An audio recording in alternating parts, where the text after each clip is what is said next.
આ તરફ સુરતમાં પણ અસામાજિક તત્વો બેફામ બન્યા છે। સ્ટેશન વિસ્તારનો મારામારીનો વિડીયો વાયરલ થયો છે અને એસટી બસ ચાલક અને કેટલાક યુવકો વચ્ચે મારામારી થઈ। સોશિયલ મીડિયા પર મારામારીનો વિડીયો વાયરલ થયો। સુરત રેલવે સ્ટેશન બહારનો આ વિડીયો વાયરલ થઈ રહ્યો છે, જ્યાં થઈ રહી છે મારામારી।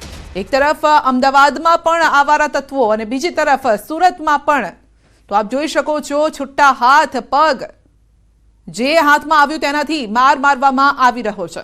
સ્ટેશન વિસ્તારનો આ વિડીયો હોવાનું સામે આવ્યું છે, જેમાં એક બસનો ડ્રાઈવર પણ દેખાઈ રહ્યો છે। ડ્રાઈવર અથવા કંડક્ટર હોઈ શકે છે અને તે માર મારી રહ્યો છે। બીજા પણ આસપાસ જે દેખાઈ રહ્યા છે તે પેસેન્જર છે। હવે કઈ વાતને લઈને આ મારામારી થઈ છે તે હજુ સામે નથી આવ્યું, પરંતુ આપ જોઈ શકો છો કે નાની અમથી વાતમાં લોકો પોતાનો પિત્તો ગુમાવી બેસે છે અને આ રીતે મારામારી પર ઉતરી આવે છે। વધુ અપડેટ મેળવીશું સંવાદદાતા કીર્તેશ પાસેથી। જી કીર્તેશ, સુરતમાં મારામારીની ઘટના।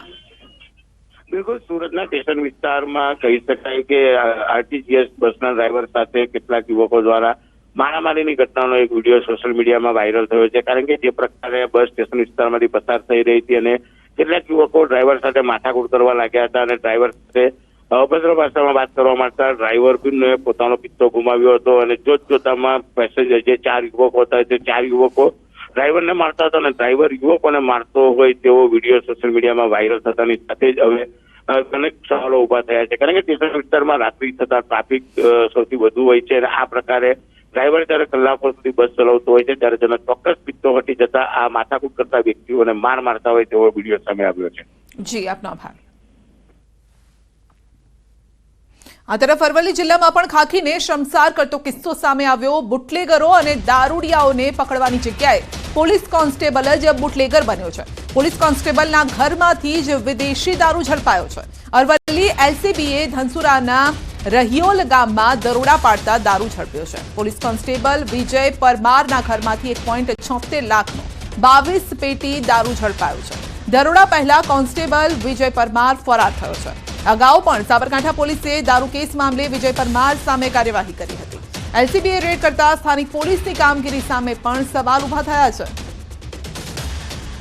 વધુ અપડેટ મેળવીશું સંવાદદાતા હાર્દિક પાસેથી। જી હાર્દિક, અહીંયા તો પોલીસ કર્મી જ ગુનેગાર છે। સંતે ચોક્કસથી જે પ્રકારે અરવલ્લી જિલ્લામાં જે ધનસુરાનું રહિયોલ ગામ છે ત્યાંથી એક ઘરમાં પોલીસે દરોડા પાડી અને વિદેશી દારૂ ઝડપ્યો છે। પોલીસ તપાસમાં સામે આવ્યું છે કે જે ઘર હતું તે પોલીસ કોન્સ્ટેબલ હતું, જે હાલ પોરબંદર ખાતે ફરજ બજાવી રહ્યો છે અને અરવલ્લી ખાતે તે આવેલો હતો। દરોડા પહેલા જ તે ફરાર થયો છે પોતાના ઘરથી। લગભગ 1.76 લાખનો જે દારૂ પકડાયો છે, 22 પેટી।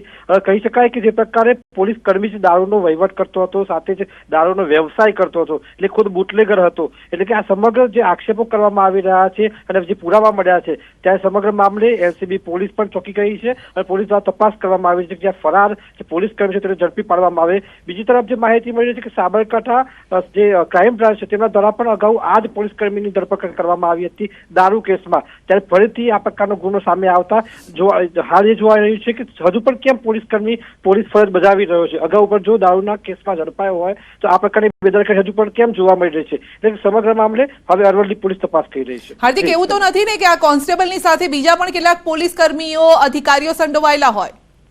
એ ચોક્કસથી સંજય, જે પ્રકારે અરવલ્લી પોલીસ કેવી ગંભીરતાથી કામગીરી કરે છે તેના આધારે તપાસમાં ખબર પડશે કે પોતાના ઘરમાં જ દારૂનો જે રાખી સામાન અને વ્યવસાય કરવામાં આવતો હતો ત્યારે અન્ય કર્મચારીઓ પણ આમાં સામેલ છે કે નહીં તે દિશામાં પોલીસની તપાસ તટસ્થ થાય તો જે આ વિજય પરમાર નામના જે આવા પોલીસ કોન્સ્ટેબલો છે જે પોલીસથી ખાખીને શર્મસાર કરી રહ્યા છે ત્યારે આવા કર્મચારીઓ સામે તો જ એક્શન લઈ શકાશે, ત્યારે અન્ય પોલીસ કર્મીઓના પણ નામ સામે આવી શકે છે। જી, આપનો આભાર। તો કચ્છમાં વાલીઓ માટે વધુ એક લાલ બત્તી સમાન કિસ્સો સામે આવ્યો છે। ભુજ તાલુકાના મોખાણા ગામનો ચોંકાવનારો બનાવ છે। ઓનલાઈન ગેમિંગમાં હારી જતા 17 વર્ષીય કિશોરે ઝેરી દવા પીને આપઘાત કર્યો છે। હોસ્પિટલમાં 4 દિવસની સારવાર બાદ કિશોરે દમ તોડ્યો છે। મોબાઈલ ચેક કરતા અનેક ગેમ મળી આવી છે અને કઈ ગેમમાં હાર્યો તે બાબતે તપાસ હાથ ધરાઈ છે।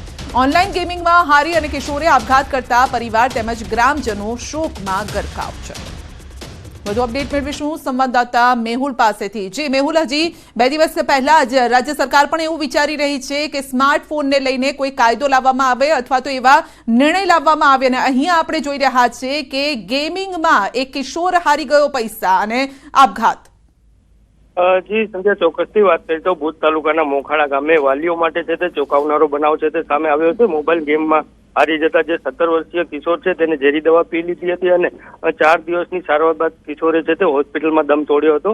અને તેના મોબાઈલ ચેક કરતા તેમાં ઘણી બધી ગેમો છે તે પણ મળી આવી હતી. તો હાલ પોલીસ દ્વારા કઈ ગેમમાં તે હાર્યો તેની પણ તપાસ હાલ શરૂ છે. એટલે ચોક્કસથી વાત કરીએ તો મોબાઈલ ગેમમાં હારી જવાથી જે નાનકડું એવું ગામ છે મોખાણા, ત્યાં પાસે હાલ શોકનો માહોલ છે તે ફેલાઈ જોવા મળી રહ્યો છે. જી આપનો આભાર.